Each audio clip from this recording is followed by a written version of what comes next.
Used to be when people talked about the end of the world, we locked them up, or laughed them off. Sometimes both. But we never took them seriously. Maybe we should have. But I'm getting ahead of myself. Better to start at the beginning, with the abduction of Desmond Miles, my son.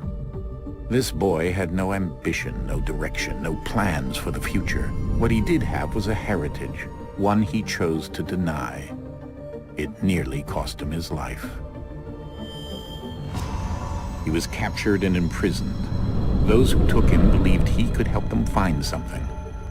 The apple. One of several artifacts we call pieces of Eden. Bits of ancient technology scattered across the globe. Some hidden, some found, all of them dangerous. Most are held by a single group, the same group that now had Desmond. You know them as Abstergo Industries. We know them as the Templars, as the enemy. We've been fighting them for thousands of years, even longer if you believe the stories of their origins. I do. After all, I've seen the truth. That's the beauty and the horror of the Animus. A device that allows us to enter and experience the lives of our ancestors. It holds the power to change everything, to show us history the way it really happened. Up until its creation, to the victor went the spoils, went the truth. We're trying to fix that, to free minds and bodies both. But there's only so much that we can do, and the Templars have the upper hand these days. But something larger than the Assassins and Templars is approaching, bigger than all of us. And if we can't find a way to stop it, these next few weeks will probably be our last. Everyone's last. In the end, it all comes down to him. To Desmond.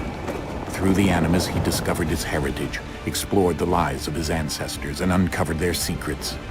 When that was done, he trained.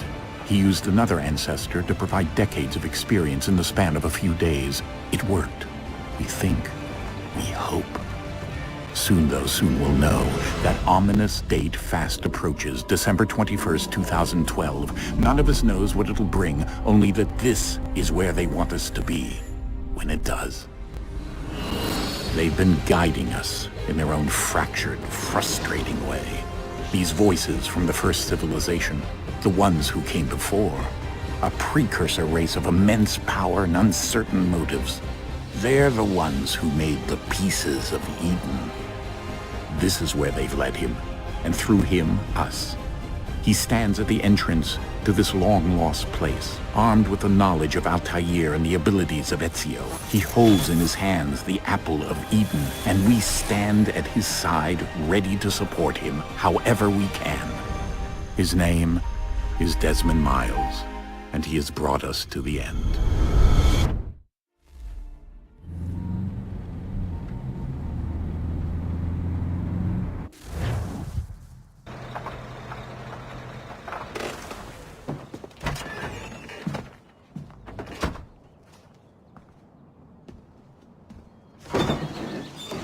We're here.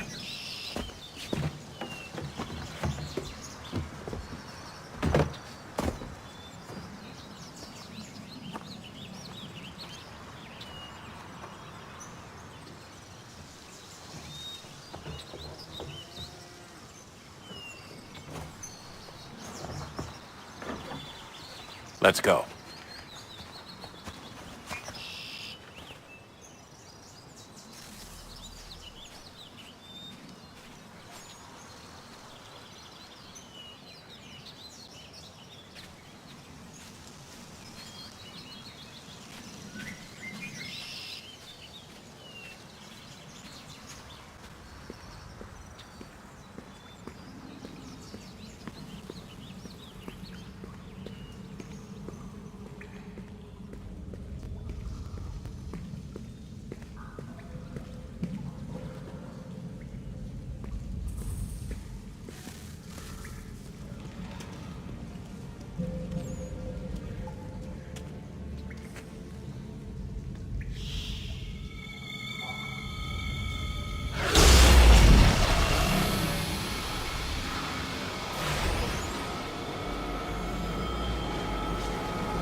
In another moment, down went Alice after it, never once considering how in the world she was to get out again.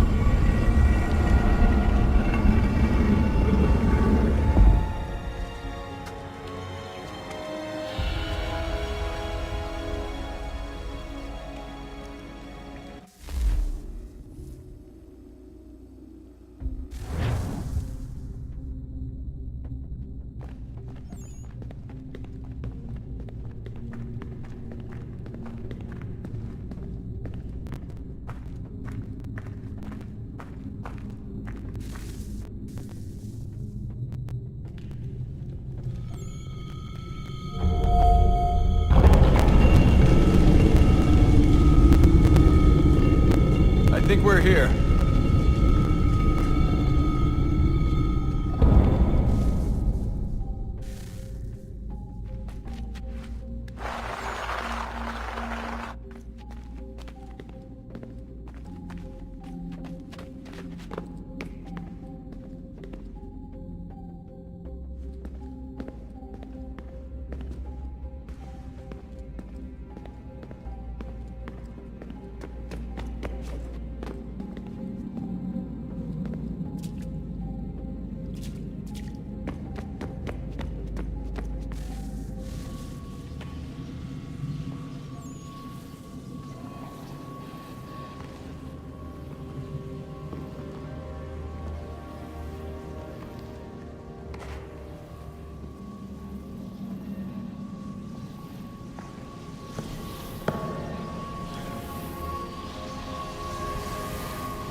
The key.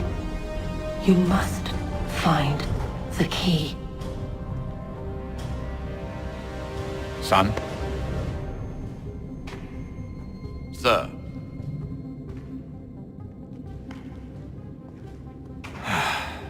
Here we go again. Desmond? Do you hear us? Yeah. What happened? The temple triggered a bleeding effect. You collapsed and entered into a fugue state. So naturally, you dropped me into the Animus instead of, I don't know, making sure I was okay? You weren't in any danger. Besides, the temple appeared to be communicating with you, and I didn't want to risk severing the connection. At least not until we knew what it wanted. Right. Of course. Son, No, it's fine. I get it. And I know what I'm looking for, by the way. It's a key. Just no idea where it is, though. Guess that's why she triggered the bleeding effect. She? Juno, Dad. She's talking to me. Okay, Desmond. While you were, visiting Constantinople, we picked up a software update for the Animus. I'd like to run a couple of quick tests, make sure there aren't any major issues. All right. What do you need me to do? We'll start simple. Walk to the marker over there.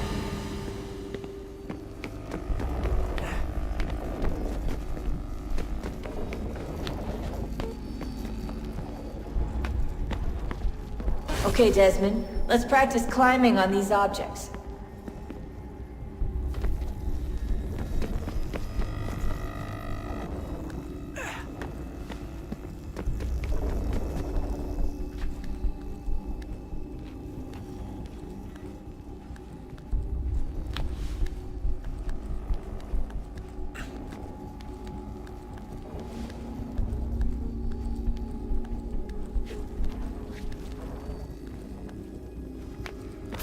run your way through this little obstacle course.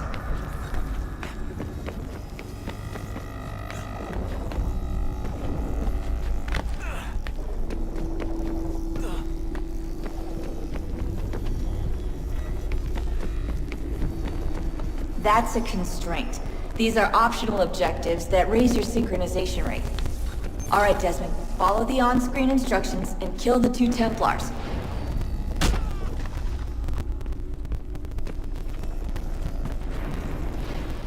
All you have to do here is jump the gap.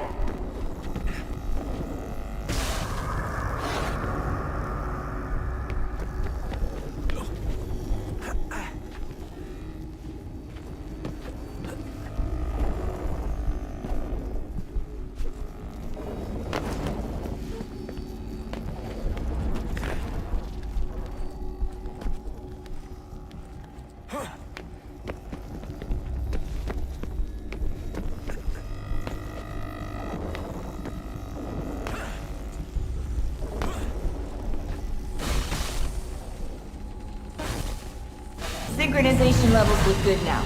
We should be able to build the world. Time to find out what the temple wants from you.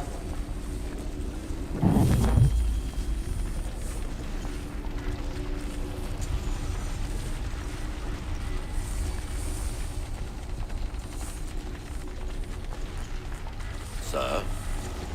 Sir? Everything all right, sir? Yes, fine. I'm just preoccupied, that's all. Don't forget your invitation. Master Birch will be meeting you inside. Thank you. Where shall I retrieve you once you're done? Front of the Opera House. And be quick about it. Don't expect to be here long. I'll bring her round at once.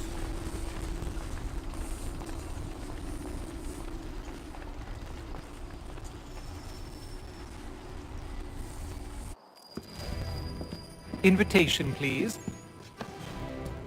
Shall I take your coat, sir?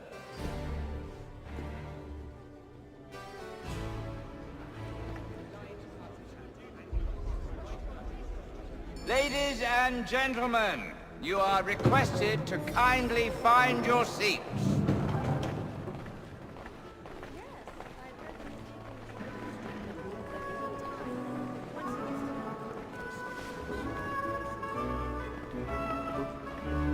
Good evening, sir. This way, please.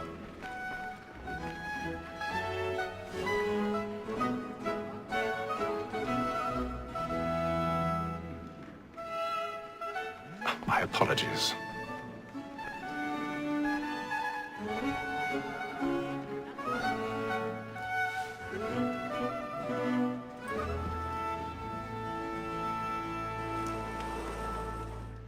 Evening, Hatham. Reginald? I can't tell you how happy I was to hear they'd mounted this revival. Gay's best work by far. Have you seen it before? Once. My father brought me here as a child. Though I remember little of it. I don't suppose tonight will afford me the luxury of a proper viewing either. No, I'm afraid it won't. On to business then. Do you see him? The statesman, because he's so great, thinks his trade as honest as mine.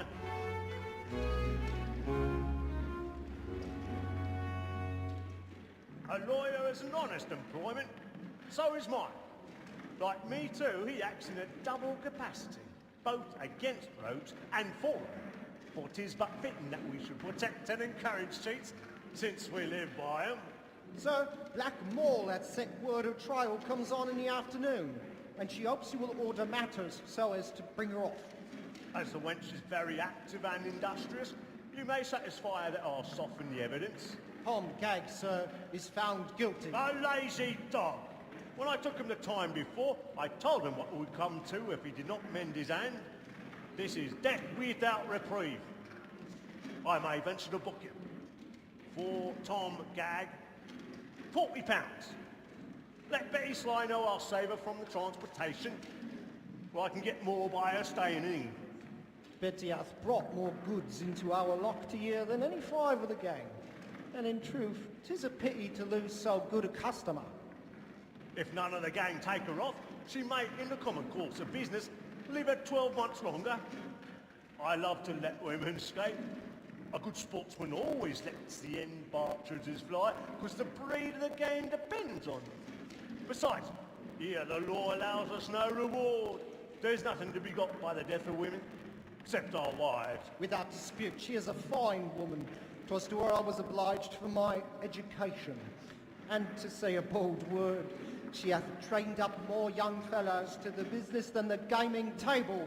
Truly, Filch, thy observation is right. We in the